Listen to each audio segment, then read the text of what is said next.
하셨습니다. 아브라함이 여러분 이스라엘 민족의 조상 아닙니까? 이스라엘 민족을 땅에 티끌같이 주시겠다는 것입니다. 세계 각국에 이스라엘 민족이 안 들어간 나라가 별로 없잖아요. 그리고 아브라함이 이스라엘 민족의 조상일 뿐 아니라 무엇의 조상입니까? 믿음의 조상 아닙니까? 이방인을 포함해서 믿음의 후손을 땅에 티끌과 같이 주시겠다는 것입니다.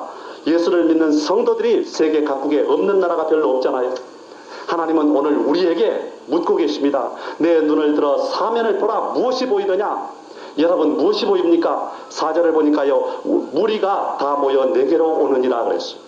내 아들들은 원방에서 오겠고 내 딸들은 안기워 올 것이라. 이 약속이 오늘 우리 교회에 이루어지기를 원합니다. 원종동 사람들이, 고강동 사람들이, 작동 사람들이, 나아가 부천 시민들이 다 모여 우리 교회로 오느니라. 그 다음 5절을 보니까 바다의 풍부가 내게로 돌아오며 열방의 재물이 내게로 오겠다는 것입니다. 그래서 내가 보고 희색을 바라며 내 마음이 그로 인하여 놀라고 화창하겠다는 것입니다. 바다의 풍부와 열방의 재물이 내게로 오리라. 이러한 축복이 우리 교회와 여러분에게 임하기를 원합니다. 그 다음 6절 7절을 보니까 사람들이 약대와 금과 유향과 양을 가지고 여호와께 오리라 그랬습니다.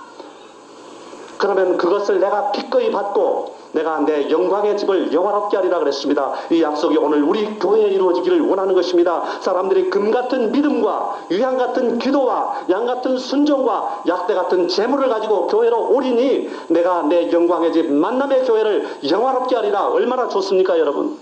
계속되는 주님의 약속을 보십시다. 하나님은요, 원수들에게는 가차없이 심판하시는 무서운 하나님이신 것입니다. 그러나 하나님의 마음에 일단 들기만 하면 하나님은 무한히 주시고 한없이 주시고 아낌없이 주시는 분이신 것입니다. 그분이 우리의 아버지가 되시는 것입니다. 하나님이 모든 것을 부둥켜 안고서 3일 동안 금식하기 전에는 절대로 못 내나 그러는 놀부 하나님입니까? 아니잖아요. 하나님이 하신 약속을 보십시오. 여러 가지 약속을 하셨습니다. 그런데 그 약속은 하나님이 은혜로 우리를 긍휼히 여기신 결과 주신 약속인 것입니다. 나의 은혜로 너를 긍휼히 여겼은즉 그랬어요. 이제 그 약속을 한번 보십시다. 첫 번째 약속 10절을 보니까요, 이방인들이 내 성벽을 쌓을 것이요 그 왕들이 너를 봉사할 것이며 그랬어요. 이것은 물론 이스라엘에게 하신 약속입니다. 그런데 오늘날 이스라엘은 여러분 교회 아닙니까? 이 약속이 우리 교회에 이루어지기를 원하는 것입니다. 이방인들이 우리 교회의 성벽을 견고히 쌓을 것이요 이방인 관리들이 우리 교회에 와서 봉사를 한다면 얼마나 좋겠습니까? 그 다음 두 번째 약속 11절을 보니까요, 내 성문이 항상 열려 주야로 닫히지 아니하리니 그랬어요. 왜 그렇습니까? 왜 성문이 항상 열려서 주야로 닫히지 않을까요? 사람들이 내게로 열방의 재물을 가져오며 그랬습니다. 어떤 분들은 이방인의 재물은 교회에 하나님 사업하는 데는 필요 없다고 말합니다. 그러나 학계 2장 8절을 보면은요, 은도 내 것이요 금도 내 것이니라 그랬어요. 이방 사람들이 가진 것도 모두 다 하나님 것입니다. 그리고 시편 24편 1절을 보니까요, 땅과 거기 충만한 것과 세계와 그 중에 거하는 자가 다 여호와의 것이로라 그랬어요. 광야에 지은 성막도요, 이방 나라 애굽에서 나올 때 가지고 나온 것들로 지은 것 아닙니까? 그러므로 사람들이 내게로 열방의 재물을 가져오며 이것은 당연한 것입니다. 그러고는 그 뒤에 보니까 그 왕들을 포로로 이끌어 옴이라고. 이건 전도를 말하는 것입니다. 전도는 여러분 전쟁인 것입니다. 믿지 않다가 교회로 나오는 사람은 이 영적인 전쟁에서 포로가 된 자들인 것입니다. 이 땅에는 눈에 보이지 않는 두 개의 나라가 있어요. 하나님의 나라와 세상 나라. 다르게 말하면 그리스도의 왕국과 사탄의 왕국인 것입니다. 이 두 나라 사이에는 끊임없이 긴장이 감돌고 있어요. 전면전보다는 곳곳에서 국지전이 벌어지는 것입니다. 이 국지전에서 포로들이 잡혀와요.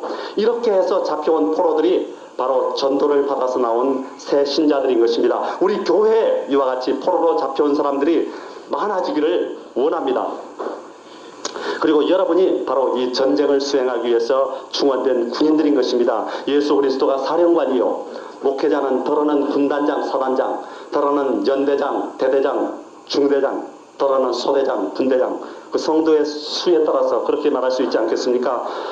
우리 목사님은 10여 명의 성도를 모시고 있으니 분대장 정도 됩니까? 올해 안에 40여 명을 만들어서 우리가 중대장을 시켜 드리십시다. 올해 목표 40명입니다. 그리고 내후년까지는 160여 명을 만들어서 연대장까지 우리 시켜드리십시다. 그 다음 세 번째 약속을 보니까요, 12절에 너를 섬기지 아니하는 백성과 나라는 파멸하리니 그 백성들은 반드시 진멸되리라. 그렇게 말씀을 하고 있습니다. 예수님이 처음 오셨을 때 전면전이 있었어요. 그런데 옛날에 전쟁은 군사들이 다 같이 대치를 하고 있어도 가장 으뜸가는 대장들끼리 싸우지 않았어요. 삼국지에도 보면은 관우가 적장 안량과 문추를 한 칼에 베는 그런 장면이 나오고 있습니다. 대표로 나가서 싸운 것입니다. 그리고 다윗과 골리앗의 싸움을 봐도 대표로 나가서 싸우고 그 싸움에서 승부가 결정되지 않았어요. 예수님도 초림했을 때 사탄과 대표로 싸운 것입니다. 그런데 예수님은 그 전쟁에서 발꿈치를 조금 물리는데 그런 피해밖에 당하지 않았습니다. 그러나 사탄은 머리가 깨지는 치명상을 입고 말았어요. 그리고는 그 이후로 지금까지는 국지전만 있는 것입니다. 이 국지전은 전도해서 살리는 전쟁인 것입니다. 그런데 12절은 이 전면전을 말하고 있는 것입니다. 여기 있는 성경에 나온 이 내용은 물론 이스라엘 민족에 국한된 내용을 말하고 있습니다만 우리는 이것을 이 마지막에 있을 전쟁으로 확대해서 해석을 해볼 수가 있는 것입니다. 이 전면전은 아마겟돈 전쟁인 것입니다. 하나님의 나라와 세상 나라 사이의 마지막 전쟁, 그리스도의 나라와 사탄의 나라 사이의 최후의 일전인 것입니다. 이 전쟁의 마지막 순간에 예수님이 재림을 하시는 것입니다. 그래서 교회를 그리고 예수 그리스도를 섬기지 아니하는 백성과 나라를 파멸시키겠다는 것입니다. 그리고 그 백성을 반드시 진멸시키겠다는 것입니다. 그 다음 네 번째 약속 15절을 보니까요, 이제는 내가 너로 영영한 아름다움과 대대의 기쁨이 되게 하리니 그랬어요. 전에는 어땠는데요? 전에는 어땠길래? 전에는 내가 버림을 입으며 미움을 당하였으므로 내게로 지나는 자가 없었으나 전에는 우리 교회가 하나님께 버림을 당한 것 같았습니다. 미움을 받은 것 같았어요. 그런데 이제는 어떠냐? 내가 너로 영영한 아름다움과 대대의 기쁨이 되게 하겠다는 것입니다. 이런 축복이 우리 교회와 여러분에게 임하게 되시기를 주님의 이름으로 축원합니다. 그러면 이런 영광이 임하기 위해서 우리는 무엇을 해야 될까요?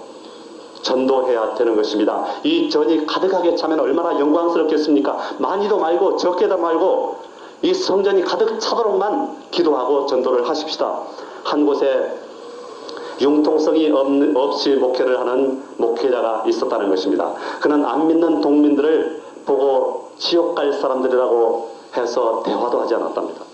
뿐만 아니라 마을이 협동을 해서 하는 일을 비난하다가 난처한 입장에 빠졌다는 거예요.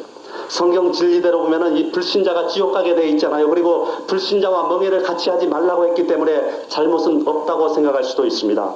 그러나 그 바른 말이 덕을 이루지 못해가지고 전도의 문을 막아버렸어요. 죄는 믿더라도 죄인은 불쌍히 여기고 사랑으로 인도해야 되는데도 율법주의자들처럼 정죄하고 절교까지 했으니 크게 잘못된 거 아닙니까? 세상은 여러분 신자와 불신자 그리고 이교도가 함께 사는 곳인 것입니다. 불신자 안에 들어가지 못하면 전도가 안 돼요. 전도의 문을 막았다면 목회자도 교인도 진리를 배반하게 되는 것입니다. 또 한 곳에서 그 이웃에서 제사를 지낸 떡을 받아 가지고는 그 떡 주는 사람이 보는 앞에서 교인은 우상의 제물 안 먹어요. 더럽다고 안 먹어요. 하면서 구정물에다가 버린 여자 전도사가 있었다고 합니다. 그 광경을 보고서 떡을 준 사람이 얼마나 당황을 하고 분개를 했겠습니까? 그 우상의 제물을 신앙 양심상 안 먹는 것은 잘한 일입니다. 그러나 바른 말이 덕을 이루지 못해서 이웃과 대화가 끊어졌으니 전도가 되겠습니까? 전도의 문을 막은 것입니다. 우리가 살아도 주를 위해서 살고 죽어도 주를 위해서 죽는다. 이 살아도 주를 위해서 산다는 말이 이런 말 아니겠습니까? 나는 죽고 내 속에 그리스도께서 나를 대신해서 산다는 것이 이런 뜻인 것입니다. 그리고 이제는 우리는 지난 일을 잊어버려야 되겠습니다. 지난 모든 일은 잊어버리고 새 출발을 하십시다. 이사야서 65장 17절을 보니까 보라 내가 새 하늘과 새 땅을 창조하나니 이전 것은 기억되거나 마음에 생각나지 아니할 것이라 그랬습니다. 새하늘과 새 땅에서는 이전 것은 기억나거나 생각나지도 아니할 것이라는 것입니다. 하나님께서 우리에게 이 만남의 교회라는 새하늘과 새 땅을 주셨습니다. 그러므로 이제 이전 일은 기억하지도 말고 생각하지도 마시기 바랍니다. 새로운 마음으로 새로운 각오로 앞을 향하여 전진해 나가십시다. 반드시 하나님이 우리와 함께 해주시고 우리를 인도해 주시고 우리를 도와주실 것입니다. 이제는 이전 일은 잊어버리고 거룩한 새 출발을 하십시다. 하나님이 이미 우리를 받으셨고 우리를 영화롭게 하셨습니다. 다 같이 기도하시겠습니다. 거룩하신 하나님 우리 아버지여, 주님의 은혜를 감사하고 찬양합니다. 내가 너를 영화롭게 하였음이니라 하셨으니 하나님 영화롭게 만들어주신 우리 아버지를 감사하고 찬양합니다. 이 시간에 우리 하나님께서 저희들을 향하여서 일어나라고 명령을 하시니 우리는 일어납니다. 죽은 신앙에서 절름발이 된 신앙을 딛고 불구가 되고 안진뱅이가 되고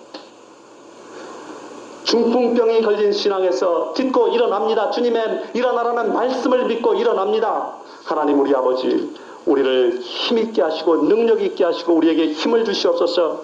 거룩하신 아버지 하나님, 또한 일어나서 그냥 있을 것이 아니라 빛을 발하는 저희들이 되게 하여 주옵소서. 하나님께서 우리에게 비춰주신 그 영광의 찬란한 빛을 사람들에게 비춰주고 나누어주는 저희들이 될 수 있도록 주님 축복하여 주시옵소서. 그래서 이 교회가 주님의 영광의 빛을 바람으로 그 빛을 바라보고 동네 사람들이, 원종동 사람들이, 작동 사람들이, 고강동 사람들이, 오정동 사람들이, 부천 시민들이 다 모여와서 영광의 그 찬란한 하나님의 빛을 보고 주님을 만나는 역사가 날마다 나타날 수 있도록 주님 축복하여 주시옵소서. 하나님 우리 아버지, 이제 목사님을 세웠으니 우리 하나님께서 더욱더 목사님에게 기름을 부어주셔서 이 교회를 인도해 나가기에 부족함이 없도록 축복하여 주시옵소서. 성령으로 늘 함께하여 주시옵시고 성도들은 목사님을 위하여서 기도하는 성도들이 될 수 있도록, 교회를 위하여서 기도하는 성도들이 될 수 있도록 주님 축복하시고 인도하여 주시옵소서. 감사하며 예수님의 이름으로 간절히 기도하옵나이다. 아멘.